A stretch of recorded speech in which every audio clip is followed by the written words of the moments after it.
di bulan Maret.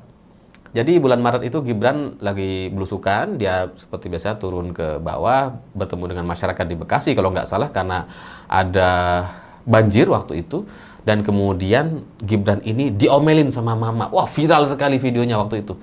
Gibran tuh kayak nggak ada harga dirinya lah, dia diomelin sama mama, dan kalau ada mama yang lagi duduk di bawah itu Gibran nggak digubris gitu. Mamanya tetap ngobrol aja berdua.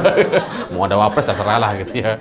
Seolah-olah seperti itu. Sampai ini adalah perubahan yang sangat drastis sekali. Dari awal Gibran dilantik, kalau kita ingat, itu kan langsung belusukan, langsung tinjau sana, tinjau sini, makan gratis, susu, sembako, dan sebagainya.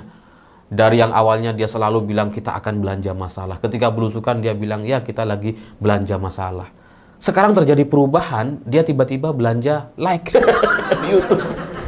Ya karena dislike-nya kebanyakan gitu kan. Jadi yang like cuma 2.000 awalnya gitu ya, yang dislike 70.000. Jadi maka kemudian dia belanja like. Ini kan drastis sekali gitu. Dari belanja masalah ketemu dengan rakyat, ini belanja like ke YouTube.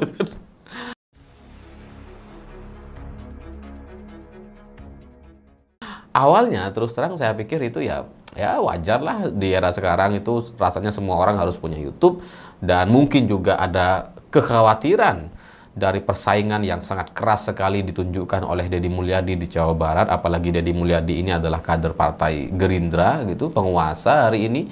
Dan Deddy Mulyadi seperti tak terbendung hari ini gitu ya. Dia belusukan, dia kontennya luar biasa di YouTube, sangat tak tertandingi. Jadi Gibran coba mungkin untuk masuk ke YouTube juga gitu ya. Tapi setelah saya baca lagi, saya lihat lagi, dan kemudian coba renungkan dalam beberapa hari terakhir ini, ternyata memang secara data frekuensi aktivitas Gibran itu menurun, semakin turun gitu ya. Kalau dari awal pertama kali dilantik Oktober, wah hebat gitu ya. November gencar sekali dia kemana-mana tuh, bagi susu, kunjungan ke sana, lihat proyek MRT, banyak lah dia kunjungi semua sama Gibran gitu, seolah-olah dia berkuasa penuh. Tapi belakangan kalau kita ingat-ingat, memang udah jarang sekali beritanya Gibran muncul lagi belusukan atau lagi bagi susu atau meninjau makan siang gratis. udah nyaris nggak ada. Ini kalian sadar atau enggak? Jadi setelah saya baca datanya, setelah saya cek, menurut data-data yang saya dapatkan, memang ada penurunan yang sangat tajam setelah bulan November. Jadi Gibran itu gencar sekali belusukan pada Oktober setelah dia dilantik 20, kemudian sampai November itu akhir dia luar biasa menguasai panggung berita di media. Tapi bulan Desember itu kemudian tiba-tiba terjadi penurunan yang sangat-sangat drastis. Desember itu hanya ada satu kegiatan Gibran, yakni belusukan ke pasar Minggu. Jadi yang sebelumnya di bulan November itu seminggu kadang 2 kali dia turun ke bawah, terus kemudian ketemu dengan rakyat, dan ada muncul pemberitaannya. Di bulan Desember dia hanya sekali turun, dia hanya sekali belusukan. Dari yang sebelumnya seminggu lebih dari sekali kadang-kadang, itu kemudian dalam 1 bulan cuma sekali. Inilah yang kemudian patut dipertanyakan. Sementara bagi-bagi susu dan mengecek program makan siang gratis di bulan Desember itu nggak ada. Padahal di bulan November tiap minggu. Jadi ini silakan kita bandingkan nanti dengan data kalau kalian mau ngecek. Tapi ini dari data yang saya dapatkan. Lalu bulan Januari ini mulai ada satu kegiatan belusukan gitu ya.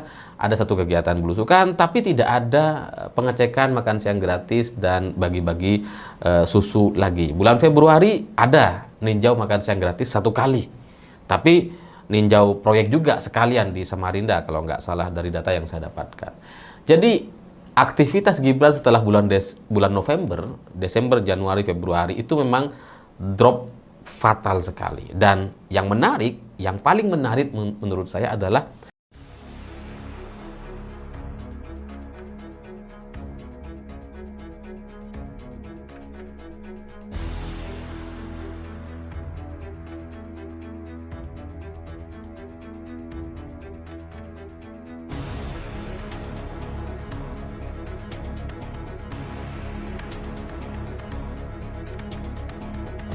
Iya benar, khas ya. Dari Jawa, Raja apa ini Bang baru datang tamu kita tuh Bang Gabi? Raja Wali. Raja Wali. Salam Bang Raja sejahtera Wali, semua, salam sejahtera semua. Ya, salam sejahtera. Ya, salam sejahtera. Selamat siang, Bung Raja Wali. Pikir Om Andi ini orang Makassar, ternyata Batak. Karena Andi itu identik dengan Makassar itu. Benar Bang. Iya, iya. Heeh. Betul. Saya di Sulawesi Bang, di Palu. Oh, di Palu ya? Yo, Palu. Oh, iya. saya standby yo. Siap, siap, Bang. Jadi Siap, begini, saya di sini mau beriklan sedikit boleh ya? Monggo, monggo, monggo. Jadi memenuhi kebutuhan yang ada di Indonesia ini, Bang Andi, Bang Koko, sama Bang Raja Wali, ya kan? Karena sangat antusias sekali banyak orang yang ingin ada jurusan ini, maka saya ini akan memutuskan akan membuat STIK, Bang, sebuah universitas, STIK, ya kan? Apaan? Sekolah Teknik Ilmu Kayu. Sekolah Tinggi Ilmu Kebohongan, Bang. Kalau ilmu kayu udah nggak mau. Iya, Bang. Serius ini Wah, saya. keren Bang ini Bang. Sekolah Tinggi Ilmu Kebohongan ini di mana, ya kan? Karena saya lihat kemarin gitu kan, para orang-orang yang pejabat gitu kan, Iya. anggota DPR sampai ke pemimpin-pemimpin yang tinggi itu di saat melakukan kebohongan, dia itu kebohongannya udah bisa terbaca, Bang. Dari sini saya memunculkan ide, ya kan, sekolah tinggi ilmu kebohongan, agar kebohongan-kebohongan ini bisa tersimpan rapih gitu kan, dan tersistematis. Iya. Ya kan? Jadi orang awam dan orang pintar pun tidak bisa membedakan bahwa ini tuh bohong apa enggak. Gitu, Bang. Nah, kuliahnya gratis, bayarnya nanti kalau saat dia sudah lulus dari STIK ini dan menjabat di sebuah istilahnya instansi, nah itu baru bayar. Nggak dari bisa gaji Bang, dia. pasti dia nggak bayar, karena pasti dia akan berbohong. Ya kalau dia berbohong berarti kan saya nggak lulus. Nggak bisa. Berarti lulus dong, karena dia mampu membohongi abang kan? Iya. Berarti kan kalau rektornya dibohongin, berarti kan dia udah pintar dari rektor, berarti kamlon. Nah, saya nyatakan Kebohongan di Republik ini sebenarnya tidak akan pernah terjadi, Bang. Gitu. Kenapa? Karena semuanya kebohongan itu tercipta karena keadaan dan kondisi gitu loh. Karena mau tidak mau, suka tidak suka, undang-undang di Republik ini dibuat untuk kita berbohong. Gitu. Makanya kalau mau negeri ini tidak berbohong, maka rubah undang-undangnya. Dari atas sampai bawah itu semuanya menuju ke korup. Jadi harus dibohongi rakyat untuk meyakini itu. Kan keadaan. Saya yakin tidak semua orang Indonesia itu tiap hari berbohong. Gitu kan. Keadaan yang membuat mereka itu berbohong. Ketidakjujuran itu tercipta karena ada sebab. Gitu. Maka nggak perlu kuliah. Gitu. Nggak perlu sekolah untuk berbohong. Ada salah satu filosof mengatakan itu, bahwa ketidakjujuran itu tidak ada sekolahnya. Ya kan, maka buat keadaan lebih baik agar kebohongan itu tidak tercipta. Kalau dikatakan negeri ini sekarang tidak akan berbohong, itu nonsen itu. Pasti akan berbohong, terus berjalan. Karena dari atasnya saja sudah diajarkan untuk berbohong. Begitu ini. Saya standby, Tabe. Ya makanya dari itu, Bang. Kalau sekali berbohong pasti akan terus menutupi kebohongan yang sudah dilakukan dari awal. Ya, ini makanya yang saya pengen hidupkan kembali itu, biarinlah, nggak apa-apa, ya kan. Daripada kita pusing mikirin orang yang bohong, mendingan kita bikin sekolah tinggi ilmu kebohongan aja sekalian. Ya kan, hancur sekalian. Ya kan. Karena penyakitnya di Indonesia ini udah kronis tingkat 8 ini. Kronis. Sangat kronis. Bang, itu ada yang nanya, Bang. Kalau nanti Abang bikin sekolah tinggi ilmu kebohongan, dosennya dari mana, Bang? Dosennya tenang, Bang. Saya saran, Bang. Bang Dokter Andi, saya sarankan Bang, Hmm? kita dosennya dari UGM aja bang. Dari UGM aja dosennya. Ya, pas bang. Saya nggak mau karena UGM kemarin cara berbohongnya tidak bagus, masih bisa kedetek. Ya kan cara mengupload skripsi aja 2018. Waduh. Ya kan? termasuk Terus bagus disadur bang. 2025. Hah? 30 tahun itu bertahan kok itu. Oh Iya tidak. Dari Itu bupati, dari wali kota ya. Tidak masuk ke skema saya, tidak masuk. 20 tahun. 20 tahun ya, dari wali kota terus ke gubernur dan presiden 2 periode. Wow. Oh ini ada bang. Ada yang mengusulkan bang, dosennya Jokowi katanya bang ini. Wahyudin. Begini Bang Wahyudin, dosennya Jokowi itu masih bisa ketelik, masih bisa kebaca. Permasalahannya kenapa? Saya dulu katanya pakai kacamata, terus kacamata saya pecah. Terus saya tidak pakai kacamata lagi, ya kan? Kalau dimasukin ke akademisi itu akan Dosennya. sulit untuk ininya. Akan ketemu kebohongannya. Kalau saya tidak mau yang seperti itu. Itu bohongnya tidak bagus, tidak bersih. Jadi siapa yang Kalau ini bang, itu, Gibran sama Bahlil gimana bang? Itu soalnya ada yang mengusulkan tuh. kagak, enggak. Kalau Gibran, Bahlil, Jokowi masuk institut masuk sekolah tinggi ilmu kebohongan, itu IPK-nya 1,4.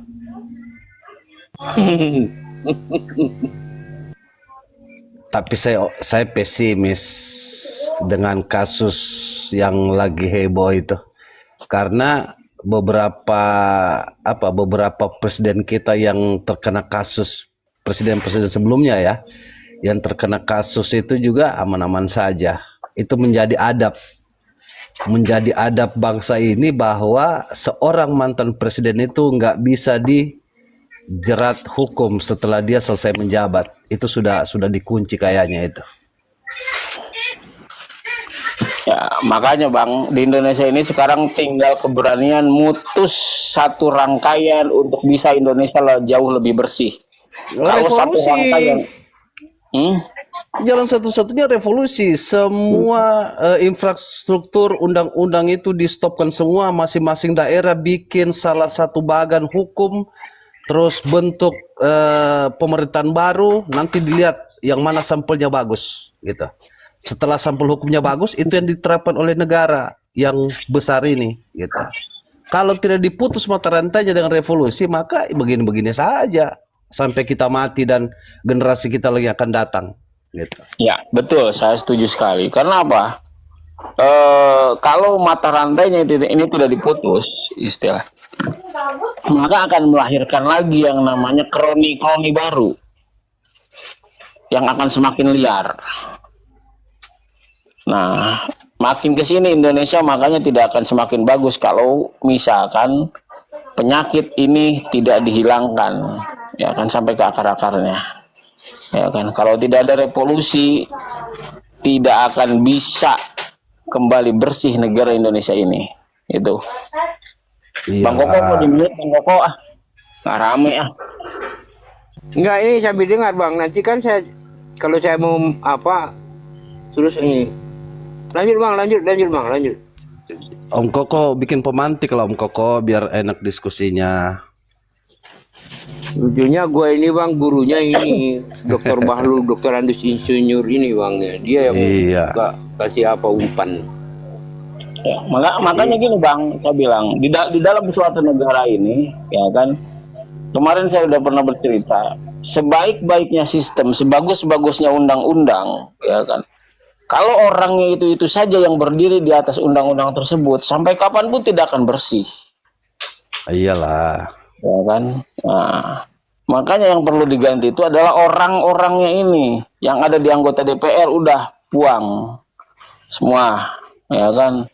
Karena susah juga anggota dewan yang masih idealis akan tergerus dengan sendirinya di dewan sana karena dia hanya satu suara, hanya dia sendiri, ya nggak ada gunanya. Iya. Presiden punya niat bagus awalnya dengan janji yang insya Allah dia tunaikan, tetapi dengan kondisi desakan samping kiri kanannya itu sulit juga dia laksanakan. Iya. Nah, gitu. Jadi memang aturan kan sempat sebelum apa Orde Baru itu kan 98 itu lagi rame-ramenya revolusi ya kan. Salah satu caranya itu adalah dibentuklah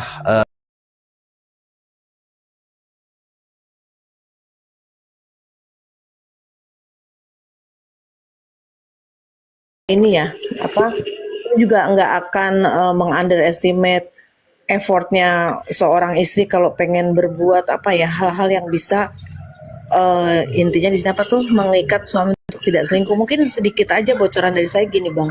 Kalau poin-poin detailnya aku nanti bang Puta deh. Poin-poin detailnya bang Puta ya. Kalau aku sih cuma gini garis besarnya, ya apa salahnya kita punya effort ya. Nanti soal suaminya tetap selingkuh atau enggak itu urusan seperti tadi yang saya bilang mental, keimanan dan komitmen. Tapi kalau menurut saya bocorannya gini aja kali. Ketika saya melihat ada juga pasangan yang saya lihat pasangan yang bagus itu ketika suami istri ini saling mengetahui, menyadari needs-nya masing-masing apa nih, ya. Needs-nya apa? Kalau seorang istri paham needs-nya suaminya apa sih yang dimau, kita berikan itu, dan needs-nya istrinya apa, suami memberikan itu, aku rasa itu juga meminimalisir. Salah satu usaha ya, meminimalisir. Jadi apa contohnya? Love language lagi Kak Mira. Lagi-lagi balik ke love language. Iya. Ya, 5 macam love language. Ketika kita paham pasangan kita, love language-nya ini nih. Kita beri itu dan dia juga memberi kita itu. Ketika kita sudah paham dan saling memberi, aku rasa itu juga meminimalisir. Mau cari apa lagi di luar sana ketika semua kebutuhan sudah ada di rumah. Ya. Ya, jadi kita kasih makan egonya. Ini suami kita egonya apa nih? Pengennya apa? Love language-nya apa? Kita kasih. Begitu juga istri apa nih? Suami harus paham love language istri saya apa. Jadi ketika aku rasa ya, ketika komitmennya sudah bagus, keimanannya sudah bagus, egonya, needs-nya, kebutuhan pasangan kita sudah terpenuhi, aku rasa itu nggak akan ya, mudah-mudahan insya Allah kayak enggak. Nah tinggal nanti nih Bang Kutan nih, kiat-kiat detailnya apa nih, aku pengen denger. Itu aja sih dari saya Mbak Mira ya, thank you. Iya, betul. kebalik, nggak salah itu. Iya, itu pointers ya. Pointers prinsip. Nanti